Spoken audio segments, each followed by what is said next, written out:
Hello बच्चों। तो देखिए आज विविध प्रश्नावली शुरू कर रहे हैं जिसमें कि 38 24 लगभग 24 क्वेश्चन हैं।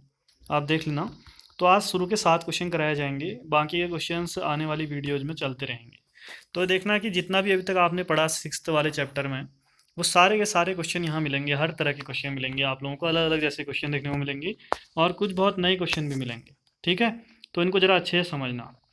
तो पहला क्वेश्चन क्या लिखा है, अवकलज का प्रयोग करके निम्नलिखित में प्रत्येक का सन्निकट मान निकालिए, यानी approximate find the approximate value by using differentiation. तो आप लोगों को पता है इंग्लिश मीडियम को, इसकी वैल्यू और इसका निकालना है।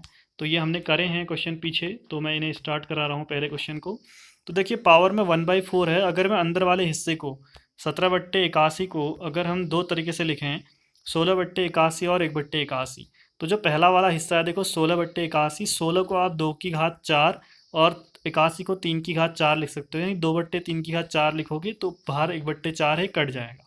तो यानी हमने जो ये इसको है, इसको इस तरह से तोड़ा कि ये जो अंदर वाला हिस्सा है ये इसकी जैसा बन जाए। ठीक है, तो ये चीज़ आपने सीखनी है मेन। जैसे अगर 33 होता, 33 की घात 1/5 होता, तो इसको आप 32 धन 1 में तोड़ते, क्योंकि 32 जो है वो 2 की घात 5 है, यानी यहाँ पर बाहर भी 5 है। तो इस तरह से हमने अंदर वाले हिस्से को इस तरह से तोड़ा है जिससे कि बाहर जो है 1/4 घात वाला बन जाए। ठीक है, तो अंदर ये काम किया और ये आपका एक्स हो गया, ये डेल्टा एक्स। तो ये यहाँ पर हमने इसको इस तरह से लिख दिया। अब आपने ये 1/4 वाला है, तो y जो है वो भी एक्स की घात 1/4 वाला लोगे, और यहीं पर आप dy/dx निकाल लोगे। 1/4 आगे आएगा, एक्स की घात में एक कम हो जाएगा, जो -3/4 आएगा उसको नीचे ले जाएंगे तो प्लस का हो जाएगा। तो जहाँ पर dy/dx की जरूरत पड़ेगी वहाँ ये रखेंगे। y ये लिया है तो y प्लस डेल्टा y क्या होगा, x की जगह x प्लस डेल्टा x आ जाएगा। घात पूरे में रहेगी 1/4, ये ध्यान रखना। फिर समीकरण 2 में से 1 को घटाया तो यहाँ y कट गया और डेल्टा y बचा, इतना माइनस इतना, तो ये लिख दिया आगे। फिर आपको पता है कि डेल्टा y की जगह पर ये रखना पड़ता है फॉर्मूला, आपने पीछे सीखा है, dy/dx इंटू डेल्टा एक्स, वो रख दिया हमने। फिर dy/dx की ये वाली वैल्यू रख दी यहाँ पर। ठीक है, यहाँ और बाकी सब वैसा ही रहा। फिर आपने मान रखना शुरू किया। x की जगह क्या रखोगे, 16/81, डेल्टा x की जगह 1/81। ठीक है, तो हमने यही रखा, x की जगह 16/81, डेल्टा x की जगह 1/81, और x प्लस डेल्टा x की जगह दोनों जुड़ जाएंगे तो 17/81, और x की जगह 16/81। ठीक है, अब इसको 2/3 की घात 4 लिख सकते हैं, वही किया हमने। तो बाहर 3/4 के साथ गुणा हो जाएगा, ये ऐसा ही रहेगा, ये ऐसा ही रहेगा। इसको 2/3 की घात 4 लिखा तो 4 4 कट गया, यहाँ पर भी 4 4 कटा, तो 2/3 की घात 3 हुआ। 2 की घात 3 कितना होगा, 8, और 3 की घात 3 कितना होगा, 27। तो ये आ गया 8/27। ये ऐसा ही रहा, ये ऐसा ही रहा, और ये जो चीज़ है 2/3 बचा, इसको इधर ले आए तो प्लस का हो गया और इसको अकेला छोड़ दिया। अब इसको पहले लिख लिया है हमने, इसको इधर साइड चल रहा है काम। 27 से कटेगा 3 या 81 होता है, और बचा 1/96 तीनों को गुणा करके, प्लस 2/3 एलसीएम लिया इनका, तो 65/96 आया। अगर आपको वहाँ टाइम मिले तो इसको डिवाइड करके 0.677 लिख सकते हो, नहीं तो ये आंसर भी सही है और ये भी सही है, दोनों को ही सही माना जाएगा। ठीक है, तो बस वही क्वेश्चन है। अब देखो एक और है ऐसा ही क्वेश्चन, 33 की घात एक -1/5, माइनस से फर्क नहीं पड़ता। ठीक है, तो इसको हम 32 धन 1 लिखेंगे, क्योंकि 32 जो है 2 की घात 5 होता है और ये इस तरह का बन रहा है। तो इसको x प्लस डेल्टा एक्स कह दिया। अब हमने शुरू किया y इक्वल टू, ये -1/5 वाला है तो x की घात -1/5 लिया है y को, तो आई dy/dx निकाला, -1/5 आगे आया, घात में -1 हो गया, तो -1/5 x की घात -6/5 हो गया। अब ये घात नीचे आ जाएगी तो ये धन की प्लस प्लस वाली हो जाएगी। अब y में डेल्टा y जोड़ोगे तो x में डेल्टा x जोड़ना पड़ेगा। फिर वही समीकरण 2 से 1 को माइनस किया आपने, इसमें से इसको, तो y कटा, डेल्टा y इक्वल टू ये माइनस ये आ गया।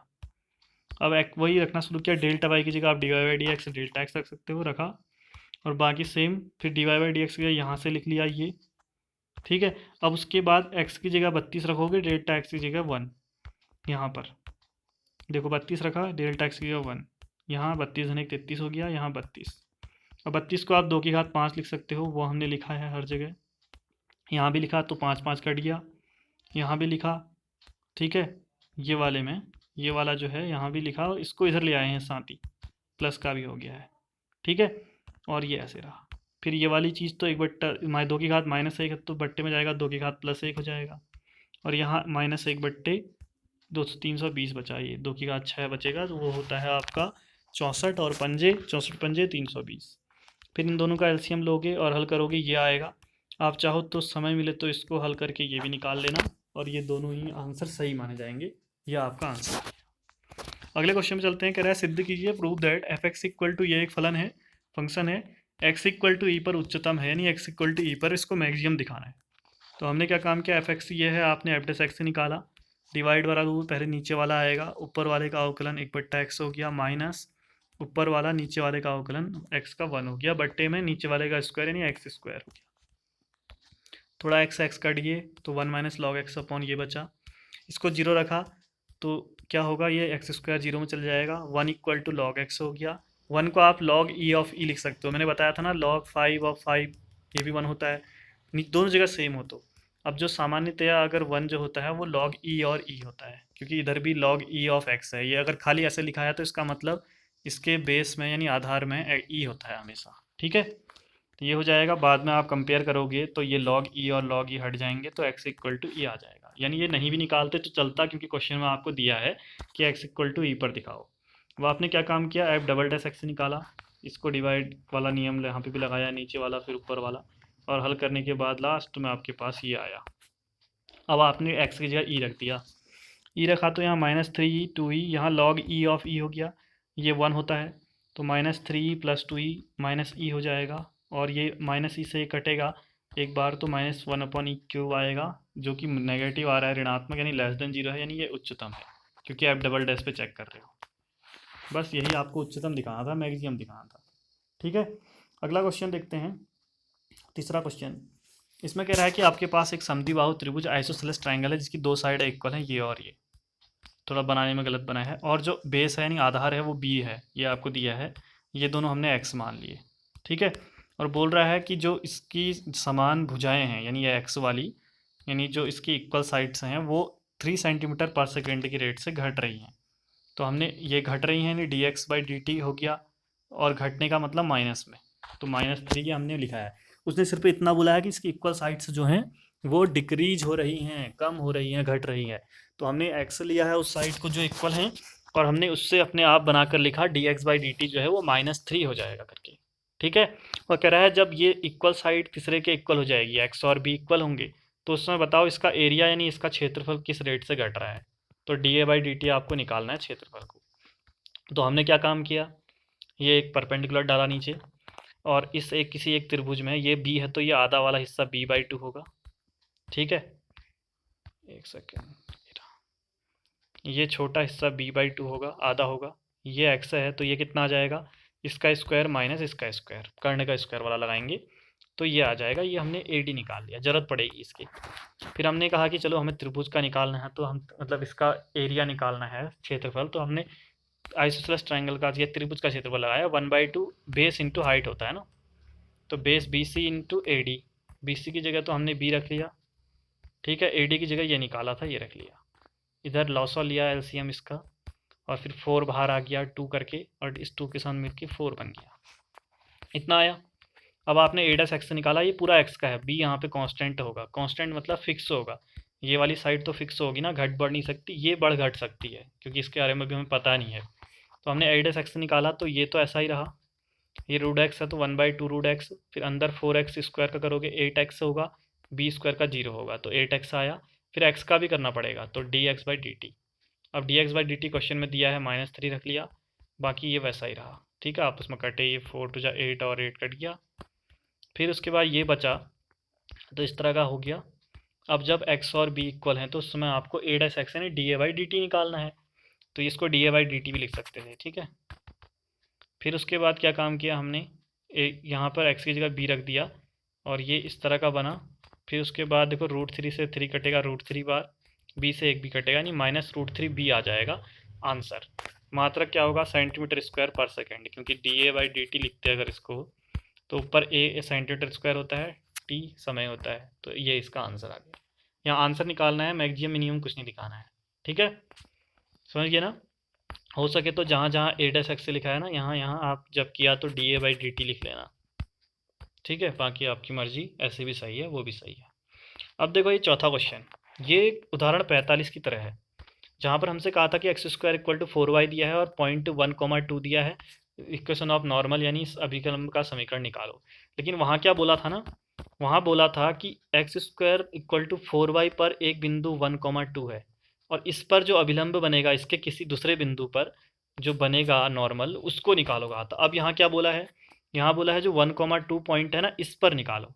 यानी ये था, पिछले वाले में था यहाँ पर कोई पॉइंट था 1,2, और आपसे यहाँ पर निकालो कह रहा था इस पॉइंट पर। यानी ये पॉइंट आपने निकालना पड़ा, फिर ढूंढना पड़ा, बहुत लंबा काम था और इम्पोर्टेंट था। दोनों अलग हैं, लिखा है, ठीक है। और अब क्या कह रहा है कि ये है कर्व, ये बिंदु 1,2 है, और इसी बिंदु पर निकालो नॉर्मल। अब आपको ये दिया है, अब यानी x0 y0 की जगह ये रख लोगे, आसान सा है, अब कुछ नहीं है खास। तो आपने क्या किया, पहले इसका डिफ्रेंसिएशन किया और इससे dy/dx निकाल लिया, जैसे वहाँ निकाला। फिर 1,2 रख लिया, क्योंकि ये इसी पॉइंट की बात हो रही है, तो x की जगह 1, y की जगह 2। x है नहीं, y है, तो y की जगह 2 रखा, तो यहाँ से m आ गया 1। फिर आपने फॉर्मूला लगाया इक्वेशन ऑफ नॉर्मल समीकरण इसका, y minus Y zero minus 1/m x minus x0। m की जगह 1 रख दिया नीचे, और x0 y0 की जगह यही पॉइंट रख दिए, ठीक है। फिर इधर साइड ले आए, तो ये x plus Y minus 1 equal to 0 answer आ गया। ध्यान रखना, जब इसको करोगे तो उसमें उदाहरण 45 को साथ में करना, हो सके तो दोबारा इसके नीचे कर लेना, ठीक है। क्योंकि पेपर में अगर ये क्वेश्चन और वो क्वेश्चन आएगा, तो देखो ये वैल्यू भी सब सेम है, उस इसमें पर लिखा है ना यहीं पर, उसमें लिखा है कि इसके किसी बिंदु पर अभिलंब की समीकरण निकालो, कह रहा है किसी दूसरे बिंदु पर, कह रहा है दूसरे पॉइंट पर। यहाँ पर कह रहा है इसी पॉइंट पर निकालो, भाई इतने से थोड़े से अंतर से गड़बड़ हो जाएगी। इंग्लिश वालों के लिए यहाँ ऐट लिखा है इस क्वेश्चन में, उस क्वेश्चन में नहीं लिखा है, ठीक है। तो ये थोड़ा सा देख लेना दोनों क्वेश्चनों को। पांचवा क्वेश्चन आपसे कह रहा है एक्स वाई ये दिए हैं, इसके किसी बिंदु थीटा पर अभिलंब जो है वो मूल बिंदु से अचर दूरी पर है। यानी जो मूल बिंदु से दूरी निकालेंगे, ओरिजिन से जो डिस्टेंस निकालेंगे किसकी, अभिलंब यानी नॉर्मल की, तो वो क्या है, कह रहा है कांस्टेंट यानी फिक्स होगी, कोई अचर होगा। यानी जैसे यहाँ कांस्टेंट ए है ना, तो ए के बराबर होगी, ये निकालना है। यानी आपको पहले अभिलंब की समीकरण निकालनी पड़ेगी, फिर डिस्टेंस निकालोगे किससे, मूल बिंदु यानी ओरिजिन। ओरिजिन क्या होता है, 0 0 होता है मूल बिंदु, इससे निकालोगे। तो पहले सेम काम, इसका अवकलन किया dx बाई डी थीटा, ऐसा आया, कर लेना बाकी आप, यहाँ पे गुणा वाला नियम लगा रखा है, ठीक है। फिर खुला तो कटिए, ऐसे ही इसको dy बाई डी थीटा गुणा वाला नियम लगाया है यहाँ, पहला फलन दूसरा फलन, फिर कट गया तो ये बचा। अब फिर इक्वेशन 2/1 किया, ये पॉन ये, तो ये कटे और dy बाई डी एक्स आ गया, टेन थीटा आ गया, ठीक है। अब आपने इक्वेशन ऑफ नॉर्मल लगाई, y minus Y zero minus 1/m x minus x0। अब आप कहोगे y0 x0 की जगह क्या रखें, तो क्या रखोगे, जो क्वेश्चन में दिया है आपको x इक्वल टू और y इक्वल टू, ये बड़ा बड़ा हिस्सा रखोगे। तो बड़ा बड़ा हिस्सा ये रखा y0 और x0, और ये m की जगह रख दिया। अभिलंब निकाल रहे हैं नॉर्मल की, इसलिए माइनस 1/m है। इसको साइन अपॉन कॉस किया तो कॉस ऊपर चले गया, यहाँ ब्रैकेट ओपन किया, फिर देखो साइन इसके साथ मल्टीप्लाई हुआ तीनों के साथ, माइनस कॉस इन तीनों के साथ हुआ, ठीक है। फिर देखा तो हमने कि ये वाली चीज़ कट जा रही है, सेम सेम है, एक साइड जाएगी तो फिर ये इस साइड आया, सब इधर आए इस तरह से। इन दोनों में लास्ट के दो में माइनस एक कॉमन आ रहा है, ये कॉमन लिया तो ये आया, ये sine square plus cos square 1 होता है, ये इस तरह से होगी। अब डिस्टेंस निकालनी है मूल बिंदु से, वो क्या होती है, वो होती है ये नया फार्मूला है, ठीक है, अलग है ये, कुछ अभी तक ऐसा था नहीं। तो ये क्या होता है, ax1 प्लस by1 प्लस सी अपॉन अंडर ए स्क्वायर प्लस बी स्क्वायर। यानी ऊपर की चीज़ जो है ये होती है, इसी को लिखो यहाँ, और x और y की जगह वो मूल बिंदु वाला रख लो जो ओरिजिन वाला है। तो अगर इसमें ही हम x की जगह 0 y की जगह 0 रखेंगे तो दोनों 0 हो जाएंगे, लास्ट में माइनस ए बचेगा c की जगह, अपॉन में A square plus B square, A square होगा cos square theta, B square होगा साइन स्क्वायर थीटा, और ये मॉड के अंदर था क्योंकि डिस्टेंस जो होती है हमेशा पॉजिटिव होती है, ठीक है, धनात्मक होती है। तो इसके अंदर माइनस ए आएगा नीचे तो 1 हो जाएगा, माइनस ए बाहर आएगा तो ए हो जाएगा, जो कि अचर है यानी विच इज कांस्टेंट, इसलिए आपका आंसर ऐसा आ गया। ये इंपॉर्टेंट है फॉर्मूला, याद रखना। ये ax1 प्लस by1 प्लस सी जो है ये यही चीज़ होती है यहाँ, बस x1 और y1 की जगह आपको ये पॉइंट रखना पड़ता है जिससे दूरी निकालनी है। जैसे हमने डिस्टेंस निकालनी है मूल बिंदु यानी ओरिजिन यानी 0 0 से, तो 0 0 रखेंगे हम। अगर 1,2 होता तो 1,2 रखते, फिर x की जगह 1 आता, y की जगह 2 आता, तो ऐसे करके कॉस और साइन के रूप में आता। समझ गए ना। तो इस तरह से करना है, इंपॉर्टेंट और अच्छा क्वेश्चन सबसे अलग है, मैंने कहा था कुछ नए क्वेश्चन मिलेंगे, उनमें से एक है, ठीक है। अगला क्वेश्चन छठा और सातवां आसान है, क्योंकि आपको एफ एक्स दिया है, इंटरवल निकालना है, जब वर्धमान यानी इंक्रीजिंग हो उसके लिए अंतराल निकालो, और हरास मान के लिए, तो ये आसान है। आपने एफ एक्स ये दिया है आपको, आप एफ डैश एक्स निकालोगे नीचे वाला फलन ऊपर का अवकलन करके, ये आपने खुद करना है, ठीक है। डिवाइड रूल लगेगा, ये करोगे जब पूरा ओपन, तो बहुत सारी चीज़ें कट जाएंगी और लास्ट में खाली इतना सा बचेगा। फिर cos x कॉमन ले लिया तो इतना ही सा बचा। अब एफ डैश एक्स को जीरो रखोगे तो cos x और ये दोनों जीरो होंगे। अब आपको पता है जब इसको जीरो रखोगे तो इससे आएगा cos x 4 के इक्वल। अब आपको पता है जो cos और sin होते हैं इसका मान -1 से 1 के बीच में होता है, यानी सबसे छोटा मान -1 होता है और सबसे बड़ा 1 होता है, इससे बड़ा नहीं हो सकता। तो 4 तो हो ही नहीं सकता, इसलिए ये नहीं है। इसको क्या तो x इक्वल टू, इसको हमने जब शुरू किया cos x 0, देखो जहाँ पर आपको कुछ दिया ना हो ना, इससे आप निकालोगे तो एक π/2 आता, लेकिन ध्यान रखना जब थीटा में ना दिया हो कुछ तो 0 से लेके 2π तक का निकालना पड़ता है। तो 0 से 2π के बीच में आपको ये नीचे लिखा है मैंने, 0 से 2π के बीच में निकालना पड़ता है, क्वेश्चन में ना दिया हो चाहे। तो आप क्यों क्या निकालोगे, एक π/2 पर 0 होती है वैल्यू कॉस की, एक 3π/2 पर। तो यहाँ से x के 2 मान आ गए और 2 मान ये दिए होते हैं 0 से 2π वाले थीटा के रूप उसमें। और अगर x के रूप में होता तो अगर x 1 आया था तो फिर क्या होता, इधर -∞, इधर इन्फिनिटी, बीच में 1, ऐसे होता। अगर थीटा होगा तो पहले से 0 और 2π पहले से होंगे और इसके बीच में जो आएंगे ये होंगे। तो 2 तो ये होंगे ही, 2 ये आए हैं, ठीक है। तो जैसे आपका ये आया तो आपने 0 से अब यहाँ पे एक अंतराल ये बन गया, एक ये बन गया, एक ये, 3 अंतराल बन गए। तो पहले पर जब हमने किया तो F dash x greater than 0 आ रहा था, 0 से π/2 के बीच में कोई भी रख लिया, तो यानी वर्धमान है, नहीं इंक्रीजिंग है। एफ डैश एक्स की बात हो रही है तो एफ डैश एक्स जब होगा तो वो ग्रेटर देन 0 में वर्धमान होगा, और अगर एफ डबल डैश एक्स होगा तो वो लेस देन 0 में होगा वर्धमान। ध्यान रखना, पढ़ा रखा है अच्छे से। फिर जब दूसरे अंतराल में किया तो वो लेस देन 0 आया, यानी इस अंतराल में ह्रासमान है, यानी डिक्रीजिंग है। फिर तीसरे में किया हमने इस और इसके बीच में, तो फिर से ग्रेटर देन 0 आया, यानी फिर से वर्धमान है, इंक्रीजिंग है। तो वर्धमान वाले के आंसर ये दो होगी, फर्स्ट और थर्ड, ह्रासमान वाले का सेकंड। आप चाहो तो नीचे पे अलग से लिख भी सकते हो, नहीं तो इतने पे आंसर होगी, ठीक है। सेम क्वेश्चन ये वाला है, इसमें ऐसा फलन दिया है, ठीक है। अब इसमें आपने अवकलन किया, जैसे इसका 3x², इसका ये ऊपर आएगा -3, फिर -3x की घात -4, फिर ये नीचे चले जाएगा इस तरह का। इसको 0 रखोगे, इसको इधर, इसको उस साइड भेज दिया, ठीक है। और x की पावर 4 और 2 यहाँ आपस में आए, 3 कट गया 1, यानी x इक्वल टू √1 आएगा, जो कि +-1 आ गया। अब आपको मैंने कहा था जब x में होगा तो इधर इन्फिनिटी और इधर -∞ लिखोगे, बीच में जो मान आएंगे -1 और 1। अब यहाँ भी 3 अंतराल, एक ये हो गया, दूसरा ये हो गया, तीसरा ये हो गया, ठीक है। पहला इन दोनों का, दूसरा इन दोनों का, तीसरा इन दोनों का। तो हमने पहले पर चेक किया इस पर, तो F dash x greater than 0 आया, जो कि वर्धमान आया, यानी इंक्रीजिंग। दूसरे पे चेक किया लेस देन 0, यानी ह्रासमान, यानी डिक्रीजिंग। और तीसरे पे चेक किया तो फिर से ग्रेटर देन, यानी फिर से वर्धमान, यानी इंक्रीजिंग आ गया। अब देखो आंसर में आपको पता है इंक्रीजिंग वाले ये तो होगी, डिक्रीजिंग ये, आंसर में इंक्रीजिंग में ऐसा नहीं लिखा है। तो इसका मतलब क्या है, -1 से -∞ से -1 का मतलब कि जो x है वो -1 से छोटा है इधर की ओर को। तो इसको आप चाहो तो x लेस देन -1 लिख सकते हो इसको, ठीक है। दूसरे का मतलब क्या हुआ, -1 से 1 के बीच का मतलब, -1 से 1 के बीच में हो तो x ये लिखा ही है, -1 से 1 के बीच में हो, इसका मतलब, ठीक है। इसकी जगह पर चाहो तो ये भी लिख सकते हो, वही लिखोगे तब भी चलेगा, इसकी जगह ये भी लिख सकते हो। तीसरा 1 से इन्फिनिटी कहेगा तो यानी x जो है वो 1 से बड़ा है इन्फिनिटी तक, तो यानी 1 से बड़ा है, तो ये x ग्रेटर देन 1 लिखा है हमने। अब आंसर में ये वाले 3 लिखे हैं, आप ये 3 लिखोगे तो भी सही होगा, ठीक है। तो दोनों बता दिए मैंने। तो आज के लिए इतने क्वेश्चन हैं, कल आगे को बढ़ेंगे हम इससे आगे। तो मिलते हैं अगले वीडियो में, तब तक के लिए बाय बाय।